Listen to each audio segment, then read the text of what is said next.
This is the nature of the mind. A river's nature is to flow in a certain direction. The nature of the mind is to flow in every direction simultaneously, all the time. It's why Bhagavan Krishna was already speaking about this monkey mind at that time. So don't feel badly, but also recognize that just like any skill that we want to learn, it takes practice. You know, you would never expect that you could get up today and I could stick you in front of a piano and you'd be able to play Beethoven. And you'd understand, well, first I have to learn how to play, then I have to practice and practice and practice and practice and practice. We understand that whatever it is we want to be able to do with any part of this physical body, our hands, our legs, our mouth, our tongue, singers, whatever we may do, we have to keep practicing. And if we don't practice, we won't be able to do it. And the brain, the very physical brain,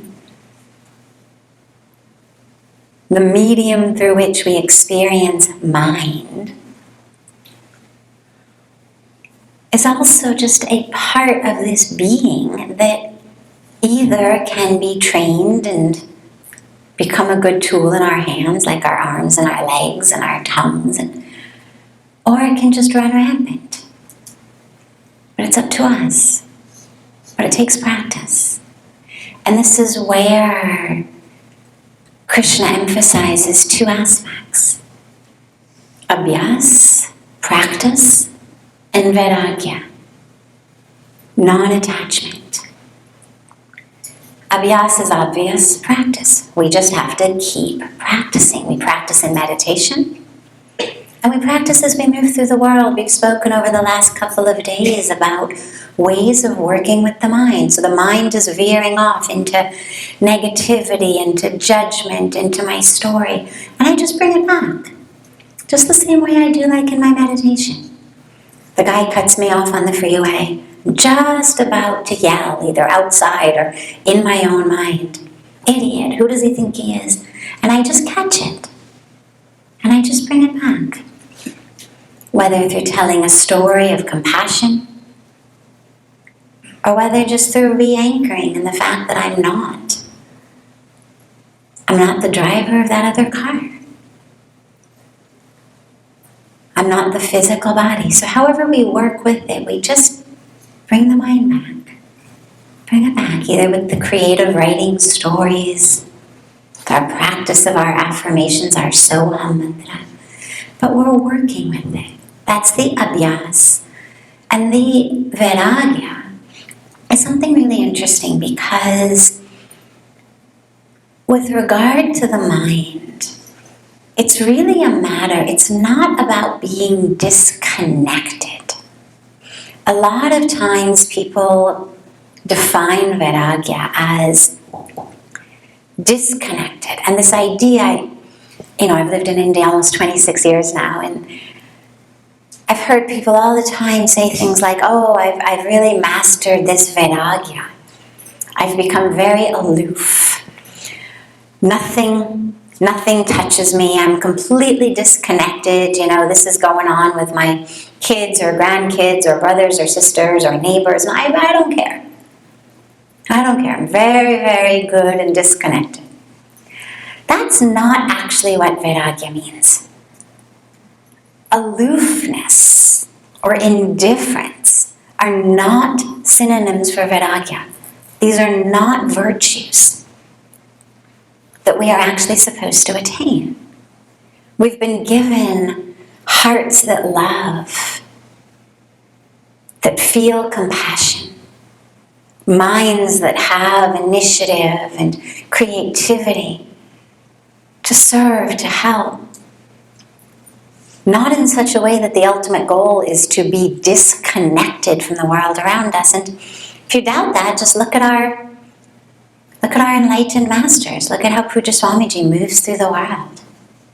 deeply connected, but not stuck. Not stuck, not trapped, but connected in love. So Vairagya, in the beginning when I first got to India and learned about it, I always thought it doesn't really make sense, because as I watched Puja Swamiji, as I watched other really divine saints, they were the ones who were always so deeply caring and compassionate and connected. They were the opposite of aloof and indifferent and disconnected. And those who felt very proud that they had mastered aloofness and indifference and disconnection were not people that I would look at and say, oh, this looks like an enlightened being, or oh, this looks like an awakened soul, or this looks like someone to become. They looked like cranky, grumpy, self-centered, really disconnected beings, not beings of light or love or divinity. And it troubled me a little bit in my mind, and I just allowed it to be there. And a few years later, I was sitting actually in Katha with Puja Vaishri, and he was speaking about bhakti, devotion. But as most of you know, bhakti is not only the virtue of devotion, but she's actually a being. Like there was a being named Bhakti.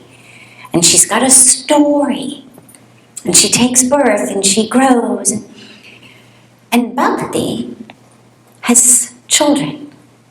And Bhakti's children are Gyan and Vairagya. And suddenly, as I heard this, I thought, oh, and it all made sense. Because Vairagya had always seemed to me very dry disconnection. That it was somehow this idea of taking your juicy heart, squeezing it dry, and then somehow you would have attained Vairagya. But Bhakti is juicy.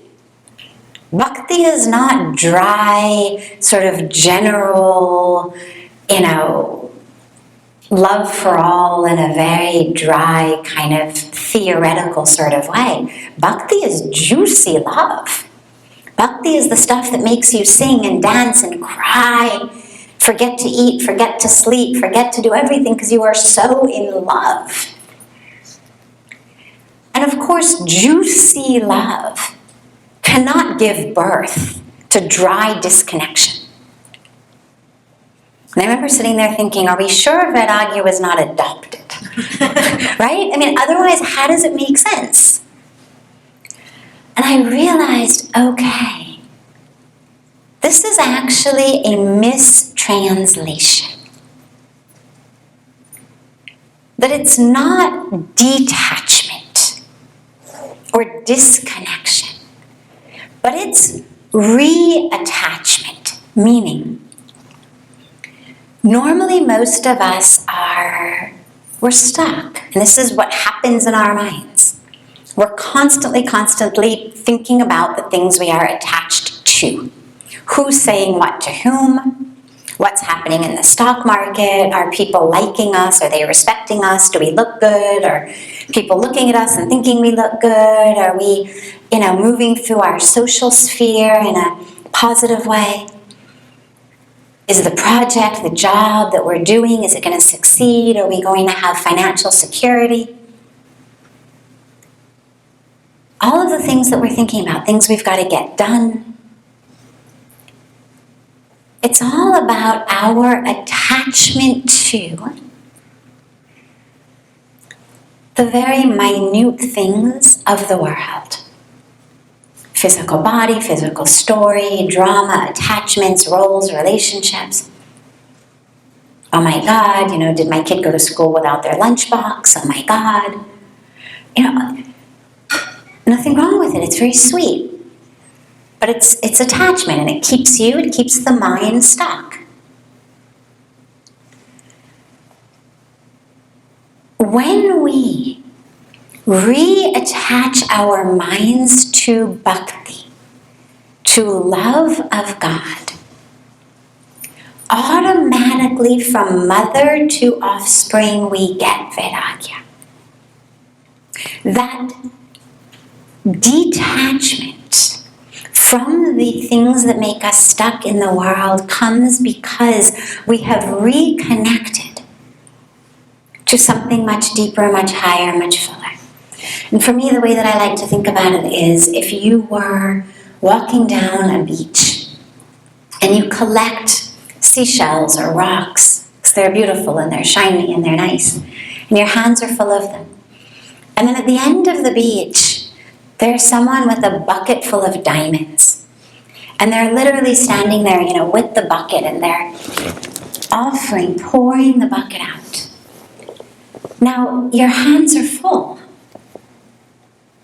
What are you going to do? Right? Most of us are going to immediately drop all of the seashells, all of the rocks, not because we had to go through a course in learning to become detached, not because we were chanting mantras of Vairagya, but because we just intuitively, immediately, instinctively understood what I am being offered is of much more value than that which I am already holding on to. And if I don't let go of what I'm holding on to, there is no room to accept that which is being offered. And so when we attach ourselves to bhakti, to love, to devotion, if we're full and stuck with our minds on little things, distinctions and jealousies and anger and grudges and expectations and attachments and nonsense. Well, there isn't room for the juice of devotion to flow. And because we automatically understand, we feel intuitively how much more valuable that love of God is, it automatically causes us to let go of the rest. So that's the Vairagya, is we allow ourselves to let go of the stuff that keeps the mind working in overdrive.